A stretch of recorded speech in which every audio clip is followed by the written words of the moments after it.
कामचोर देवरानी। एक बार की बात है, सुषमा अपने पूरे परिवार के साथ खुशी खुशी मोहन नगर में रहती थी। उसकी 2 बहुएं थी, पल्लवी और शिवानी। एक दिन दोनों बहुएं रसोई में काम कर रही होती है कि तभी उनकी सास सुषमा उन्हें बुलाती है। अरे बहू, जरा इधर तो आना। शिवानी, जरा जाकर देखना सासू माँ क्या कह रही हैं। दीदी आप ही देख लो ना जाकर, आपको भी तो सुनाई दे रहा है। अरे मैं आटा गूंद रही हूँ ना, तुम चली जाओ। हाँ तो मैं भी तो सब्जी काट रही हूँ ना दीदी। अरे बहू जल्दी आओ।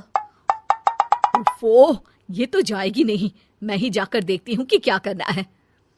पल्लवी सुषमा के कमरे में जाती है। जी मम्मी जी, क्या हुआ? शाम को घर पर कुछ मेहमान आने वाले हैं, तो तुम अच्छा सा खाना बना लेना बहू। ठीक है मम्मी जी, आप बता दीजिए क्या क्या बनाना है और कितने लोग आ रहे हैं। सुनील की मौसी जी और उनका पूरा परिवार आ रहा है। कुल मिलाकर 3 लोग और हमें मिलाकर हुए 9 लोग। तो अभी से ही तैयारी करना शुरू कर दो। और हाँ, घर की सफाई भी कर देना, हाँ अच्छे से। जी मम्मी जी, सब काम हो जाएगा, आप चिंता मत कीजिए। पल्लवी शिवानी को घर में मेहमान आने वाले हैं इसके बारे में बताती है। क्या 9 लोगों का खाना बनाना होगा, घर की सफाई करनी है? बाप रे, सासू माँ ने तो हमें घर की नौकरानी ही समझ कर रखा है। ऐसा नहीं बोलते शिवानी, हम इस घर की बहू हैं और घर के काम करना हमारा फर्ज है। दीदी तो है ही सासू माँ की चमची, जब देखो सासू माँ सासू माँ। मैं तो इतना सारा काम नहीं करने वाली। शिवानी कपड़े लेकर गमला साफ कर रही होती है और चक्कर आने का नाटक करने लगती है। मेरा सर चकरा रहा है। तभी वहां पल्लवी और सासू माँ जाते हैं। अरे बहू, क्या हो गया तुम्हें? मम्मी जी, बहुत तेज सर में दर्द हो रहा है। तुम एक काम करो शिवानी, आराम कर लो।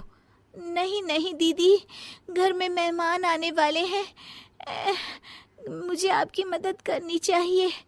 अरे कोई बात नहीं शिवानी, तुम आराम कर लो, मैं सब काम कर लूंगी।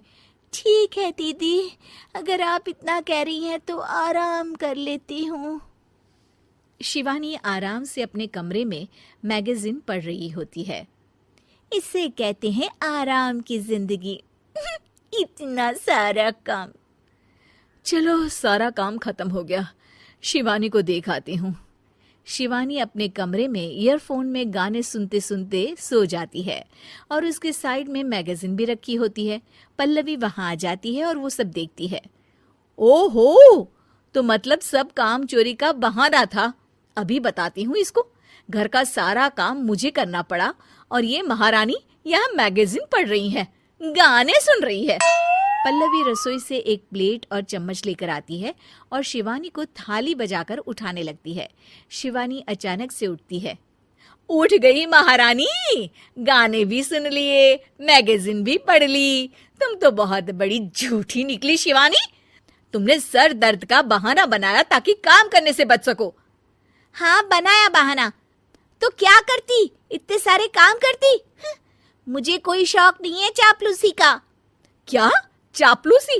तुम्हें लगता है कि मैं सारे काम चापलूसी के लिए कर रही हूँ? और नहीं तो क्या। तभी वहां सासू माँ आ जाती हैं। अरे बहू, वो लोग बस आने ही वाले हैं, तुम तैयारियां कर लो। जी सासू माँ, तुझे तो मैं बाद में देखती हूँ। सब खाना खाने बैठते हैं और खाना शुरू करते हैं। तभी सुनील की मौसी बोलती है। वाह भाई वाह, खाना तो बहुत ही अच्छा बना है सुषमा जी, एक एक चीज में क्या स्वाद है। ये सुनकर शिवानी मुंह बना लेती है। उसे अपनी जेठानी की इतनी तारीफ रास नहीं आती। आपकी बहुएं तो बहुत ही अच्छा खाना बनाती हैं। हाँ बनाती तो दोनों ही अच्छा है, पर आज ना ये सारा खाना बड़ी बहू ने बनाया है। छोटी बहू की तबीयत ठीक नहीं थी, सो इसलिए। मानना पड़ेगा सुषमा जी, आपकी बड़ी बहू तो बहुत ही गुणवान है। पल्लवी की तारीफ सुनकर शिवानी को जलन होती है, पल्लवी ये सुनकर खुश हो जाती है और शिवानी की तरफ देखकर उसे चिढ़ाती है।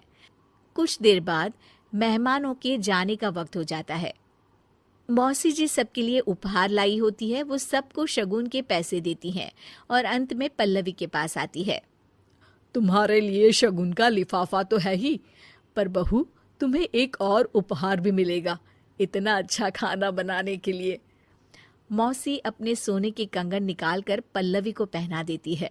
ये लो, ये मेरे मनपसंद कंगन है, अब से ये तुम्हारे हुए। धन्यवाद मौसी जी। ये देखकर शिवानी तो पूरी तरह से जल जाती है और गुस्से से रसोई में चली जाती है। तभी वहां पल्लवी आ जाती है और उसे अपने कंगन दिखाने लगती है। देवरानी जी, अब आपका सर दर्द ठीक तो है ना? मुझे लगता है कि अब सर दर्द शुरू हो गया होगा आपका।